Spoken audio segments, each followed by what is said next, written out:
اس کی انوائرمنٹ بہت ہی ٹالرنٹ ہے. اور جب میں کالج میں بھی تھا, کیونکہ 10 سال تک تو میں مطلب کرسچن اسکول میں پڑھا, اور کالج میں آیا تو مسلمان انوائرمنٹ تھی, وہاں بھی مجھے ایز اے کرسچن کوئی پرابلم نہیں ہوا. لیکن آبویسلی کچھ جو ایکسپیرینس ہوتے ہیں, چھوٹے بھی ہو جائیں, لوگوں سے سنتے ہیں, تو میں جب بھی لوگوں سے ملتا ہوں, اب بھی میری عادت ہے کہ میں اپنا پورا نام بتاتا ہوں, تاکہ ان کو پتا ہو کہ یہ آدمی جو ہے یہ الیگزینڈر کا مطلب ہے یہ کرسچن ہوگا. اور کئی دفعہ وہ پوچھ لیتے ہیں, جی آپ آفتاب مغل ہیں اور پھر الیگزینڈر, میں کہتا ہوں جی ہاں جی میں کرسچن ہوں, اس لیے یہ الیگزینڈر بھی درمیان میں. جی آپ لگتا ہے الیگزینڈر دی گریٹ سے متاثر ہے. نہیں, وہ فادر پتہ نہیں, فادر صاحب نے کیونکہ بیپٹزم دیا تو انہیں پسند ہوگا تو انہوں نے الیگزینڈر رکھ دیا, اس لیے میں نے اس کو قبول صحیح کیا. نام رکھا کہ میں نے اس کو قبول کیا. جی آفتاب بھائی تھینک یو. اچھا آپ کی گفتگو سے نا مجھے ایک چیز جو میں سمجھنے کی کوشش کر رہا تھا کہ کیسے آپ لوگوں سے کنیکٹ کرتے تھے, بڑا ڈیموکریٹک آپ کا بیہیویئر تھا. یوزلی پاکستان میں ہوتا ہے بہت ساری جگہوں پہ کہ جو کسی کو سکھانے کا سٹائل ہے وہ ٹیچر سینٹرڈ ہے, ٹیچر سینٹرڈ ایجوکیشن یا ٹیچر سینٹرڈ لرننگ ہے, اسٹوڈنٹ سینٹرڈ لرننگ نہیں ہے, وہ بہت کم ہوتی ہے. اور ہمارے ساتھ ایک دانشور اور ماہر قانون موجود ہیں جناب پیٹر جیکب صاحب. تو میں نے کچھ عرصہ ان کے ساتھ گزارا, تو یہ کوئی 1993 کی بات ہے. تو یہ ہم سب کو انوالو کرتے تھے ہمیشہ کویسچن پوچھ کے. تو انہوں نے ہمیشہ ایک اسٹوڈنٹ سینٹرڈ اور میٹیریل سینٹرڈ جو تھا وہ سکھانے کا طریقہ جو تھا وہ اپنایا تھا. میں آج پروگرام کی وساطت سے یہ بتانا چاہ رہا تھا کہ موقع نہیں ملتا بعض اوقات, بہت ساری خوبصورت شخصیات ہیں ان کے بارے میں ہم کچھ کہنا چاہتے ہیں. تو سر پیٹر آپ ایک تو یہ ہے کہ وہ معاشرے کے حوالے سے, ٹالرنس کے حوالے سے بات کر رہے تھے, یوتھ کے حوالے سے بات کر رہے تھے. میں چاہوں گا کہ اگر آپ اس حوالے سے کوئی کامنٹ کرنا چاہتے ہیں یا آفتاب بھائی کی زندگی کے بارے میں کوئی کامنٹ ہے یا یہ سوال ہے تو پلیز آپ اپنا جو ہے وہ ان پٹ دیجیے ہمیں. آج کی محفل تو آفتاب الیگزینڈر مغل کے لیے ہم نے سجائی ہے, انہیں سے گفتگو کا آغاز کرتے ہیں. میرا اپنا تعلق ان سے بہت ہی کہنا چاہیے اسپیشل ہے, اور خاص طور پر پچھلے 40 سال میں 1982 سے لے کر اس سال تک, یہ 40 سال جو ہیں وہ بڑے ایک خاص تعلق کے ہیں میرے آفتاب مغل کے ساتھ. ایک تو یہ ہے کہ میں کچھ پیش قدمی زندگی میں نے ان کے فٹ سٹیپس پہ کیے ہیں, اور پھر اس کے بعد ہمارا دوستی کا ناطہ بن گیا. تو کام کے ناطے بھی, یوتھ پہ بھی, اور اس کے بعد بھی جسٹس اینڈ پیس کمیشن میں ہم بہت ہی زیادہ دوستانہ اپنی جگہ, لیکن ہمارا جو پیشہ ورانہ تعلق بھی رہا اور ہمارا ذہنی قلبی تعلق بھی رہا. یہ بھی اتفاق سمجھیے کہ آفتاب صاحب نے میٹرک یہاں سے جس درسگاہ سے کیا, اور وہ درسگاہ جو ہے اس میں واقعی بہت اچھا ماحول تھا, اساتذہ تھے جنہوں نے وہ کیا. اتفاق یہ ہے کہ آفتاب صاحب نے میٹرک کیا اور میں 6ٹھی جماعت میں آ رہا تھا, تو وہ اس طرح سے یہ میرے سینئر بھی تھے. جی جی. اور جب ہم یہ دیکھتے ہیں آج کل کہ نہ صرف امرت نگر کی وہ درسگاہ, بلکہ خاص طور پر ملتان ڈائیوسیز کی بہت سی وہ نامور سکول, وہ ماڈل سکول جو ہوا کرتے تھے, ان کا بہت برا حال ہے. ایک تو 1972 کی نیشنلائزیشن کی پالیسی جو تھی اس نے کام خراب کیا, پھر کوئی تعلیمی پالیسی رہی نہیں, وہ آٹو پائلٹ پہ چل رہی تھی. آج کل بھی ہم اس کے خلاف کرتے ہیں ان رجحانات کی. تو اس نے وہ شخصیات کی تعمیر کرنے والی درسگاہیں وہ برباد ہو گئی. یہ بھی ایک کہانی ہے, یہ بھی ایک کرب ہے جو ہم ساتھ لے کے چلتے ہیں. تو آفتاب مغل صاحب کے ساتھ جب میں میٹرک کر چکا اور پاکستان میں خاص طور پر ملتان ڈائیوسیز میں بشپ پطرس یوسف وہ بہت زیادہ توجہ دیتے تھے. بشپ جان جوزف فیصل آباد میں وہ جب یوتھ ڈائریکٹر تھے, نیشنل ڈائریکٹر تھے, تو بہت زیادہ توجہ دیتی تھی. تو ہمیں ایک ساتھ اکٹھے کام کرنے کا موقع ملا، بلکہ یوں سمجھ لیں کہ مجھے آفتاب صاحب کی شفقت میسر رہی، رہنمائی میسر رہی، اور یوں یہ وہ میرا جو ایک وہ زمانہ تھا جس میں آپ کہہ سکتے ہیں کہ ایک کھلنڈرا پن تھا، ایک انتہائی جوانی کے اندر ایک بچپنا تھا، یا یوں سمجھ لیں کہ بچپنے سے بھی زیادہ بہت سی باتیں ایسے ہم کر لیتے تھے۔ تو آفتاب صاحب کی جو شخصیت ہے اس میں ہمیں جو باتیں ملتی تھیں، رہنمائی ملتی تھی، وہ یہ کہ ایک تو یہ سنجیدہ یعنی میچیور ایک گفتگو کرتے تھے، ان کا طرز عمل یہ ٹھیک اس طرح سے ہوتا تھا کہ وہ قابل قبول ہو جاتا۔ انہوں نے اپنی جو زندگی کے تجربے میں نظام اور ڈھانچے کے اندر پائی جانے والی جو ناانصافی ہے اس کا تذکرہ کیا ہے، اور یقیناً یہ ان کی زندگی کا ایک مسلسل پہلو ہے، ایک ایسا پہلو ہے جو مستقل اس کے اندر آتا ہے۔ ہمیں کچھ زیادہ ہی غصہ تھا، ہم زیادہ غصے سے اس کا اظہار کرتے تھے، لیکن آفتاب جو ہے وہ ان کی ہمیں ذرا یوں سمجھ لیجیے کہ رہنمائی اور تسلی اب وہ میسر رہتی تھی کہ ایسے ہوگا۔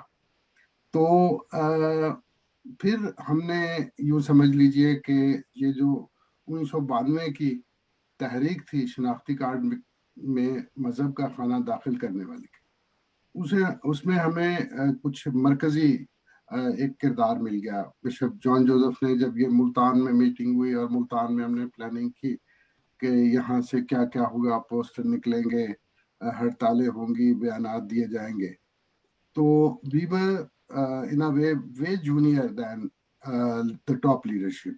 وہ بہت سینئر تھے اس لحاظ سے، ہم سے 20 سال زیادہ تجربہ اور عمر کے لوگ تھے، لیکن انہوں نے ہمیں شامل کر لیا کسی طرح سے، اور سسٹر نسیم جارج ابھی شرکت نہیں کر پائیں، وہ بھی اس میں تھی۔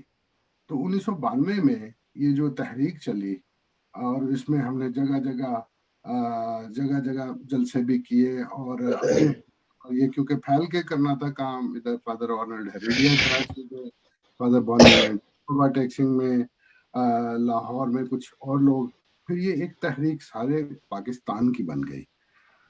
تو اس میں میں سمجھتا ہوں کہ اگر آفتاب الیگزینڈر صاحب کا جو ایک تدبر تھا اور ایک ٹھہراؤ تھا شخصیت کا، وہ میرے ساتھ نہ ہوتا تو شاید میں اکیلا جو ہے نا اس زمانے میں اتنی بڑی ذمہ داری، اور یہ جوائنٹ ذمہ داری تھی ہماری تینوں کی، وہ نہ کر پاتے۔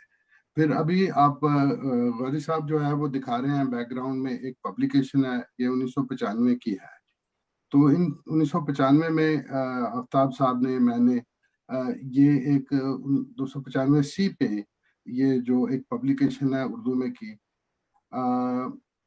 یہ اس کو ملتان میں بلاخر چھاپنا پڑا کیونکہ لاہور میں کوئی اس کو چھاپنے کے لیے تیار نہیں تھا، لاہور میں ہمارا وہ اثر نہیں تھا جو ملتان میں تھا، تو اس کو ملتان میں چھاپنا پڑا۔ لیکن آپ تصور کیجئے کہ human rights commission of Pakistan کو جو اسلام آباد کا دفتر ہے، وہ مجھے کل بھی یاد کروا رہا تھا کہ ہم یہ جو ابھی کتاب ہے اس کو فوٹو کاپی کر کے دیتے ہیں لوگوں کو، یا آپ دیکھ لیجئے کہ اس کو 27 سال ہو گئے چھپے ہوئے، لیکن اس کو یہ فوٹو کاپی کر کے استعمال کرتے ہیں کیونکہ اردو میں ابھی تک ویسا مٹیریل ابھی نہیں ہے۔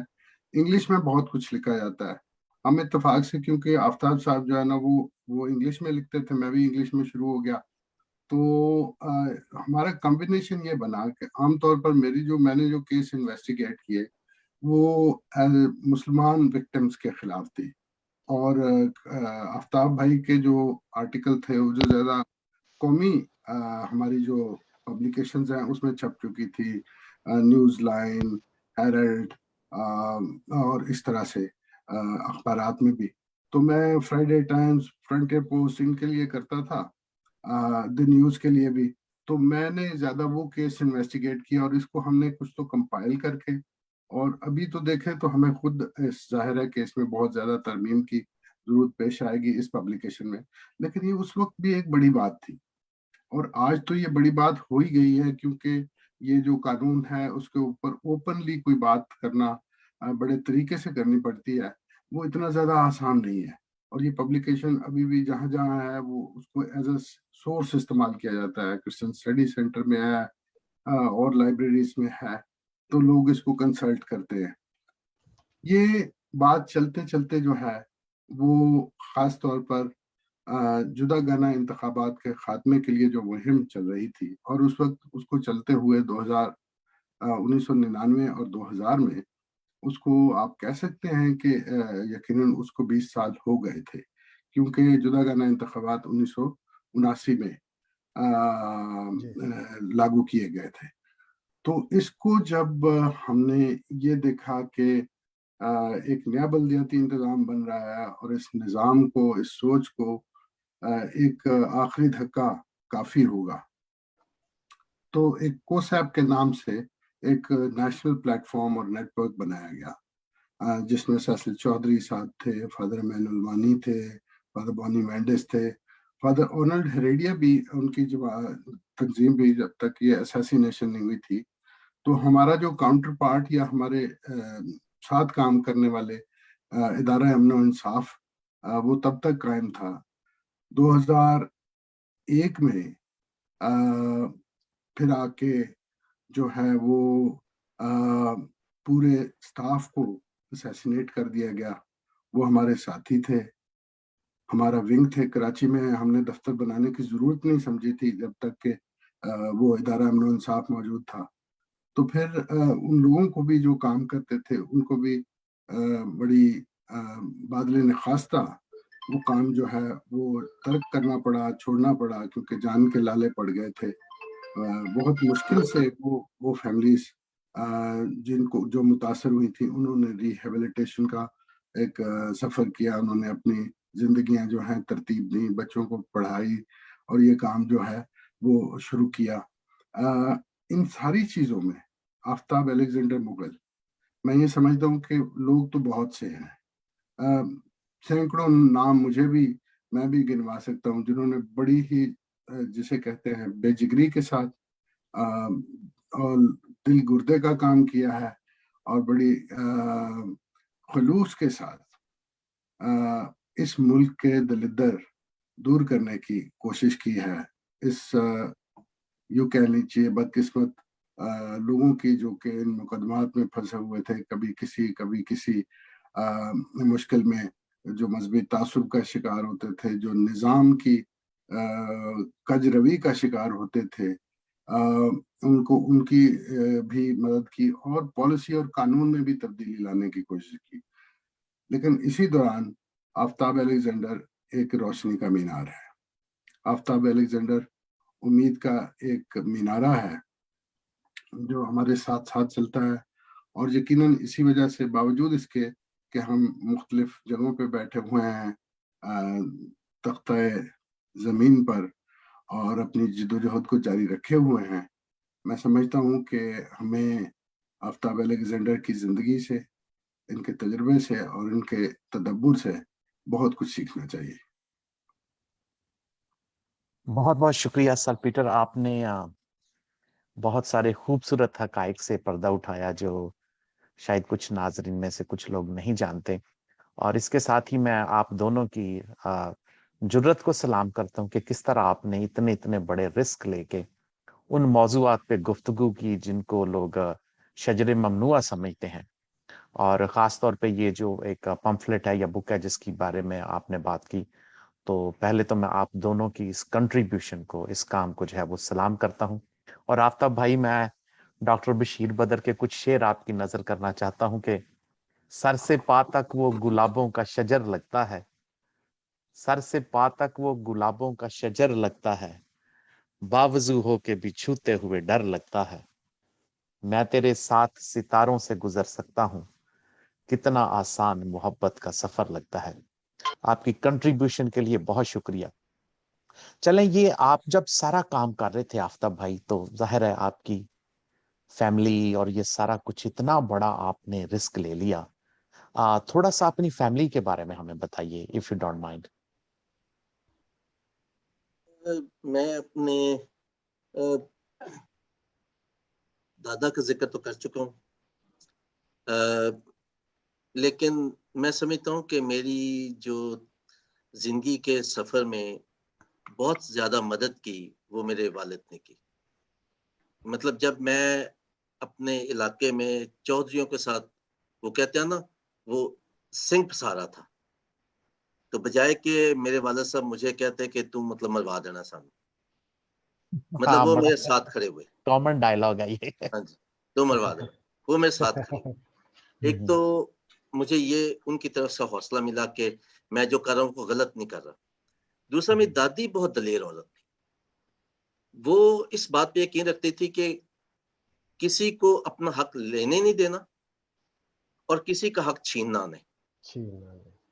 ٹھیک ہے، تو وہ بھی میرے لیے ایک سٹرینتھ تھی. میں سمجھتا ہوں کہ میں نے زندگی میں جتنے بھی انسانوں کے ساتھ میرا تعلق رہا، میری دادی کے ساتھ میرا تعلق سب سے زیادہ رہا، میرے پیرنٹس سے بھی زیادہ. انہوں نے میری بہت مدد کی. آبویسلی مائیں جو ہوتی ہیں وہ ہمیشہ اپنی اولاد کو کوشش کرتی ہیں سکیور رکھنے کی، کہ کہیں جو ہے اس پہ کوئی مشکل نہ آ جائے. تو ماں کا وہی رویہ تھا. بعد میں جب میری شادی ہوئی تو میں شکر گزار ہوں اپنی مسز کا کہ انہوں نے بھی بہت بھرپور طریقے سے میرا ساتھ دیا. 1995 میں جب ہم نے یہ کتاب چھاپی تو اس کے بعد ہمارے جو بچے تھے وہ بہت چھوٹے تھے، اور میری مسز، کیونکہ میں ملتان میں آفس میں کام کرتا تھا، جسٹس اینڈ پیس کمیشن کے آفس میں کام کرتا تھا، اور میری مسز جو تھیں وہ بچوں کو اسکول چھوڑ کے آتی بھی تھیں اور لے کے آتی بھی تھیں. تو اس وقت انہیں مطلب چیز کیا گیا، پتہ مطلب انہیں فیل ہوا کہ کوئی لوگ انہیں چیز کرتے ہیں، اور وہ ایک تھریٹننگ میسج تھا. بعد میں مجھ پر اٹیک ہوا. ٹھیک ہے، مطلب فیملی جو ہوتی ہیں ہمیشہ آپ کو چاہتی ہیں کہ سکیور رکھیں. جیسے میرے چاچا جب بھی آتے تھے تو ہمیشہ کہ پاجی نو سمجھاؤ ہے سارے خاندان مروائے گا. ٹھیک ہے، تو مطلب ان کی، ہاں یہ بھی ان کی محبت تھی، کیونکہ ہمیشہ جو بزرگ ہوتے ہیں وہ چاہتے ہیں کہ آپ کا جو خاندان ہے وہ محفوظ رہے. لیکن میرے جو والدین تھے اور میری مسز تھیں انہوں نے ہمیشہ میرا ساتھ دیا، اور انہیں لگتا تھا کہ بھئی یہ کوئی غلط کام نہیں کر رہا.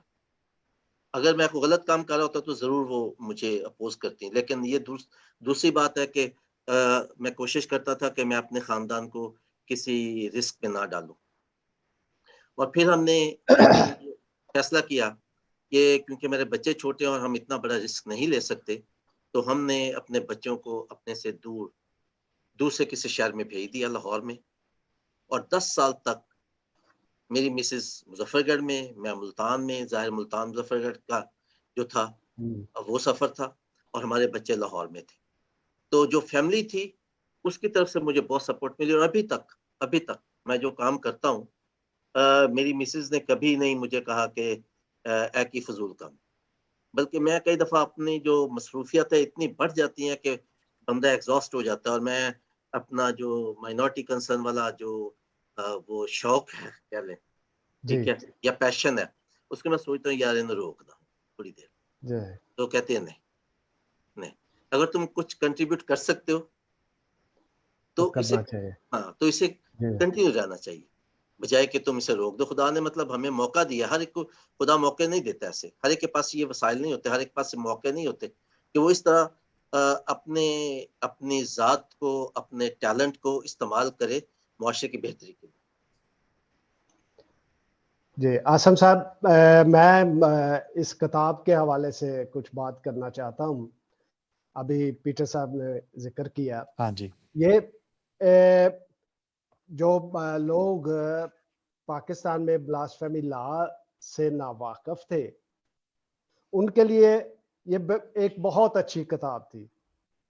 جیسے میں اس کتاب کے ذریعے میں نے دیکھا کہ اس لا کا تاریخی پس منظر کیا ہے، اس کے اثرات کمیونٹی پہ کیسے پڑے، اور جو واقعات ہیں ان کی ترتیب، اور بہت محنت کی.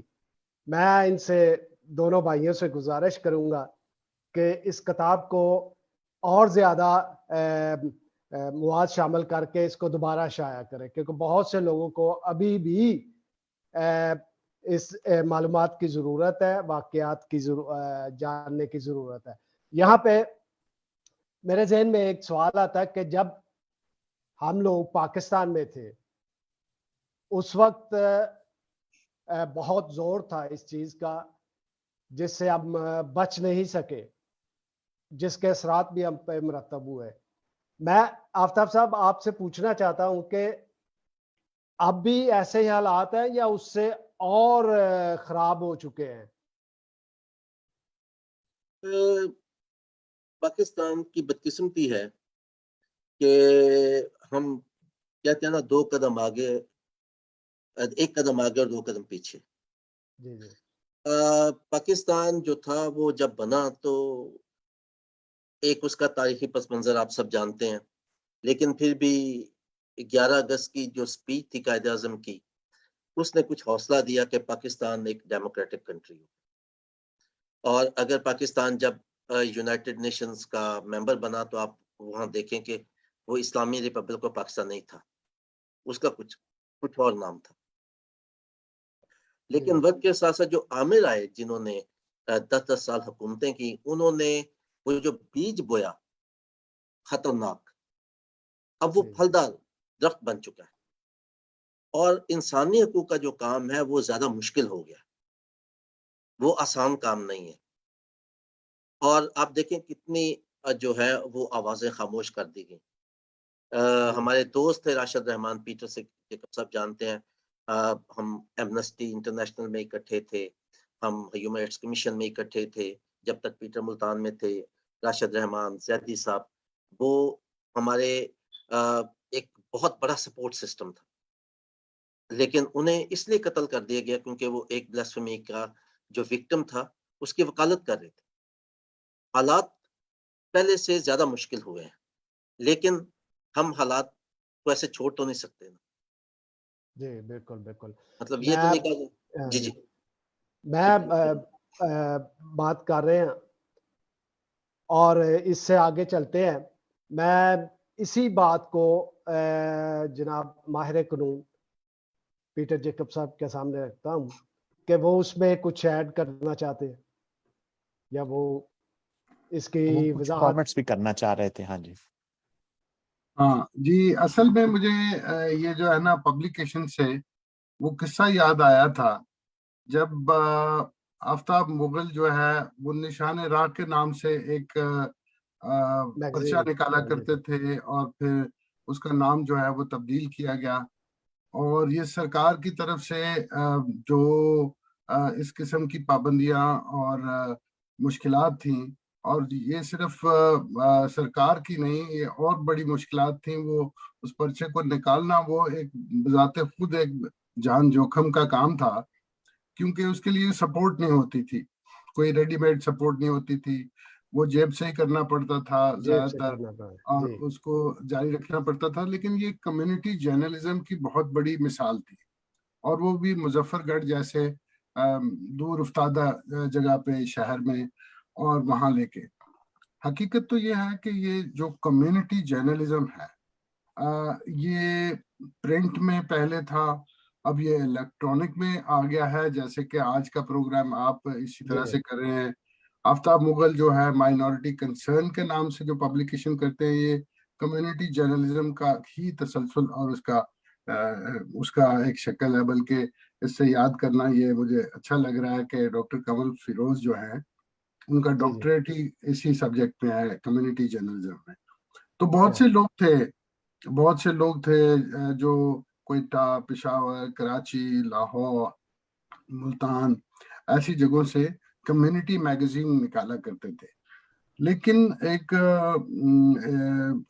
شخص کے لیے جو ٹیچنگ کے شعبہ سے ہے منسلک، اور پھر ایک شوق کے تحت سیلف فائنانس کے تحت یہ کام جو ہے وہ کر رہا تھا، تو میں یاد کرنا چاہوں گا کہ وہ مارشل لاء کے دور میں جو مشکلات تھیں وہ اگر آپ بتائیں کہ آپ کو اس سفر میں کمیونٹی جرنلزم میں کیا کیا مشکلات پیش آئیں اور آپ نے ان کا کیسے مقابلہ کیا بہادری کے ساتھ۔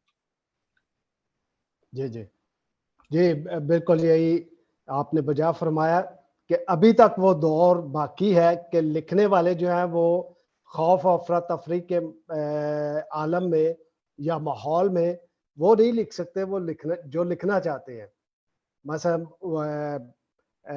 اظہار آزادی رائے پہ قدغن اور دوسرے مسائل، مذہبی مسائل، ان کی وجہ سے، کیونکہ سیاستدان بھی مذہب کو استعمال کرتے ہیں، مذہب کا پتہ کھیلتے ہیں اور اپنی سیٹ اور جگہ بجاتے ہیں۔ آگے چلتے ہیں، میں آفتاب صاحب آپ سے پوچھنا چاہتا ہوں کہ آپ نے نشان راہ، مائنارٹی کنسرن اور مائنارٹی کنسرن چینل اس کو بھی اسٹیبلش کیا، جو ایک پوری دنیا میں معلومات کا ایک بہترین طریقہ ہے، کیونکہ نشان راہ اردو میں چھپتا تھا، پاکستان میں اردو بولی جاتی ہے، ہمارے سارے مسائل جو ہے وہ پاکستان میں دب کر رہ جاتے تھے کیونکہ سب کچھ اردو میں ہوتا ہے، لیکن مائنارٹی کنسرن آپ نے انگلش میں جاری کیا، تو اس سے میرے نزدیک پوری دنیا میں جو کمیونٹی ہے پاکستان میں، اس کے خلاف جو امتیازی قوانین ہیں، دوسرے قوانین ہیں، تعصب ہے، وہ لوگوں کو پتہ چلا۔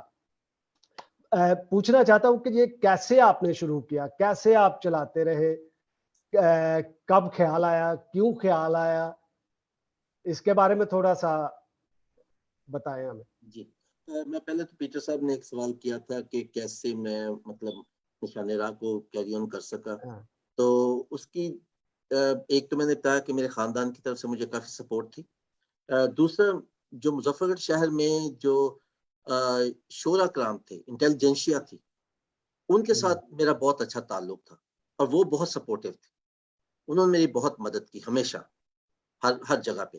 اور تیسرا جو ہمارے کچھ دوست جن میں انور سہرام، گلزار فا چودھری، عمر حیات اور ڈاکٹر سیمول کرن سب شامل تھے، انہوں نے ہمیشہ مجھے بہت مدد دی۔ جب نشان راہ پہ ایک مشکل وقت آیا تو اس کے خلاف ایک پرچہ درج ہو گیا، FIR درج ہو گئی، تو جس دن پولیس مجھے پکڑنے آ رہی تھی اس دن میری شادی تھی، بارات جانی تھی، ٹھیک ہے، ہمارے محلے میں یہ تھا کہ بارات جو ہے وہ گھر سے نکلتی ہے، سارے ڈھول تماشے کے ساتھ چرچ جاتے ہیں، دعا کرتے ہیں، ٹھیک ہے، اس کے بعد پھر بس کھڑی ہوتی ہے، پھر سارا محلہ بس میں آپ بھر کے تو پھر بارات لے کے جاتے ہیں۔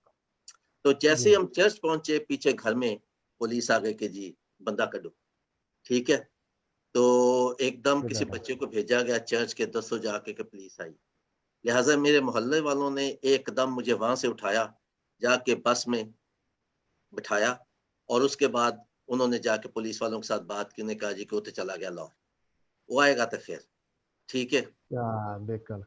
تو ہم مطلب شادی بھگتا کے واپس آئے، تو اگلے دن جس دن ولیمہ تھا پھر پولیس والے آ گئے، تو خیر کیونکہ شہر میں فضا تھوڑی سی ٹالرنٹ تھی، اس لیے شہر کے لوگ بھی شامل ہو گئے، انہوں نے پولیس کو کہا کہ جی انہوں ضمانت لی ٹائم دے دو تے اے ضمانت کرا لے گا 1-2 دن دے وچ، پولیس والے بھی چنگے سن، انہوں نے کہا چلو ٹھیک ہے۔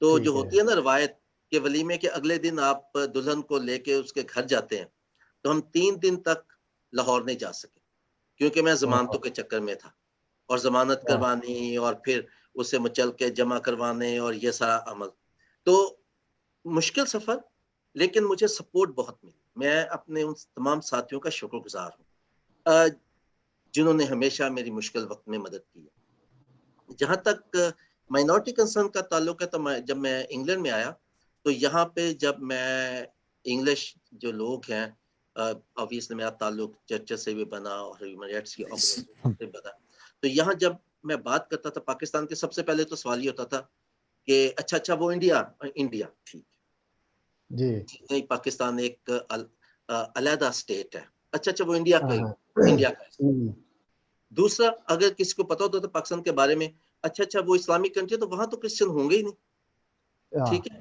وہ تو ایک اسلامک کنٹری ہے تو وہاں تو کرسچن نہیں ہوں گے۔ اور پھر میں نے محسوس کیا کہ جب انہیں یہ بنیادی چیز کا علم نہیں تو ہمارے ایشوز کے بارے میں کیسے علم ہوگا۔ تو پھر میں نے 2006 میں یہ جو تھا میگزین وہ شروع کیا. وہ ایک رد عمل تھا لوگوں کو بتانے کے لیے, لیکن پھر آہستہ آہستہ اسے تھوڑا سیریس بھی لوگوں نے لینا شروع کر دیا. اور میرا جو اس پہ یقین ہے وہ یہ ہے کہ journalism with credibility, with responsibility. جی جی, کیونکہ میں کوئی بھی خبر جب دینے کی کوشش کرتا ہوں, غلطی بالکل ہوتی ہے, ہم انسان ہیں, کمزوریوں خامیوں کا مجموعہ ہے, غلطی بھی ہوتی ہے, لیکن میری کوشش ہوتی ہے کہ میں جو خبر دیتا ہوں وہ ذمہ داری کے ساتھ دوں تاکہ مس انفارمیشن نہ آگے جائے. کیونکہ آپ کی جب ایک دفعہ کریڈیبلٹی جو ہے وہ شیٹرڈ ہوتی ہے تو پھر اسے دوبارہ قائم کرنا بہت مشکل ہو جاتا ہے. بہت مشکل ہو جاتا ہے. تو اچھا, میں اسی بات کو آگے لے کے چلتا ہوں کہ ایک زمانہ تھا کہ ہم یوکا نیوز کو رپورٹنگ بڑی چھپ چھپ کے کیا کرتے تھے, ہمارے کوڈ ورڈ ہوا کرتے تھے کہ کسی کو پتہ نہ چلے. یوکا نیوز بیس آن ہانگ کانگ, اور اس کے علاوہ ہم یوسف بیس آن سوئٹزرلینڈ اس کے ساتھ بھی کام کرتے تھے. یہ مجھے یہ شرف حاصل ہے کہ میں آپ کے ساتھ پہلی دفعہ جرمنی 89 میں یوسف کانفرنس میں شامل ہوا, اور مجھے وہاں بہت کچھ سیکھنے کا موقع ملا. بین الاقوامی تعلقات, اور صحافیوں کو اگر مشکلات ہیں وہ ہمیں ایک ڈائری دی گئی, اس میں نمبر تھے کہ فلاں جگہ پہ آپ فون کریں گے اگر کوئی مشکل آئے اور اگر کوئی دقت آئے. تو میں پوچھنا یہ چاہتا ہوں کہ ابھی تک آپ کا ان کے ساتھ رابطہ ہے, یا اور تنظیمیں جو عالمی سطح پہ کام کر رہی ہیں کمیونٹی کے لیے اور پوری دنیا میں جو کچلے ہوئے بے کس اور بے بس لوگ ہیں ان کے لیے جو کام کر رہے ہیں, ابھی تک ان کے ساتھ آپ کے روابط ہیں اور آپ اٹیچ ہیں ان کے ساتھ؟ جی, یوکا نیوز کے ساتھ ظاہر ہے کہ جب پاکستان سے آ گیا تو وہ تعلق کمزور ہو گیا, لیکن ان کے ساتھ تعلق قائم ہے, اور میں کبھی کبھی ان کے لیے لکھتا ہوں. ابھی مارچ میں میری ایک سٹوری چھپی تھی یوکا نیوز میں. جہاں تک یوسف کا تعلق ہے, تب یوسف کا نام جو ہے وہ ICOM ہو گیا, وہ چینج ہو گیا, ظاہر وقت بہت گزر گیا. تو جوزف چکلپلی جو ہے وہ اب اس کے جنرل سیکرٹری ہیں, تو ان کے ساتھ میرا بہت تعلق ہے, اور ہم نے کوشش کی کہ مل کے ایک انٹرنیشنل مائنورٹی کانفرنس بھی کروائیں, لیکن وہ درمیان میں جو تھا وہ کچھ مشکلات آ گئیں. بلکہ پاکستان میں ہم چاہتے تھے, اور پیٹر جیکب صاحب کو میں نے ریکویسٹ کی تھی, تو آبویسلی انہوں نے میری ریکویسٹ کو قبول کیا, اور انہوں نے کہا کہ میں ہوسٹ کرنے کے لیے تیار ہوں. لیکن پھر درمیان میں وہ کچھ مشکلات آ گئی تو ہم نہیں وہ کر سکے.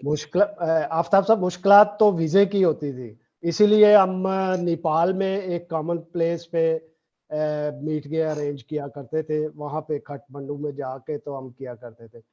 تو اب تو میرا خیال کچھ سہولت مل گئی ہے.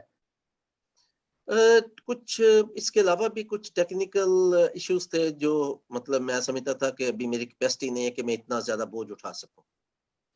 تو پھر میں نے کہا کہ ابھی اس آئیڈیا کو تھوڑی دیر کے لیے ہم پوسٹ پون کرتے ہیں, پھر دیکھتے ہیں کہ ہم کیسے اسے مٹیریلائز کر سکتے ہیں.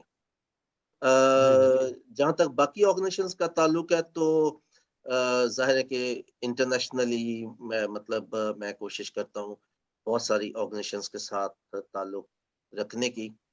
جیسے انگلینڈ میں APPG ہے, جو پارلیمنٹ کا ایک گروپ ہے مائنورٹی رائٹس پہ, ریلیجس فریڈم پہ پاکستانی مائنورٹیز کے حوالے سے, ان کے ساتھ بھی تعلق ہے. مائنورٹی رائٹس گروپ انگلینڈ میں موجود ہے, ان کے ساتھ تعلق ہے. اور اس کے علاوہ European parliament intergroup on freedom of religion اور بلیف اینڈ ریلیجس ٹالرنس, تو ان کے ساتھ تعلق ہے. اور بلکہ ان کی جو ہر سال رپورٹ آتی ہے, تو 2017 میں جو ان کی رپورٹ آئی تھی اس میں جو پاکستان کا چیپٹر تھا میں نے اس میں کنٹریبیوٹ بھی کیا. تو یہ کیونکہ میگزین جو ہے میرا وہ دنیا کے 4-5 ایریاز میں جاتا ہے, میڈیا ہاؤسز میں جاتا ہے, پالیسی میکرز کے پاس جاتا ہے, ہیومن رائٹس آرگنائزیشنز کے پاس جاتا ہے, چرچ بیسڈ آرگنائزیشنز کے پاس جاتا ہے, تو ان کے ساتھ تعلق جو ہے وہ قائم رہتا ہے. جی, میں کچھ پرسنل سوالات کروں گا, لیکن اس سے پہلے عاصم کھنہ صاحب سے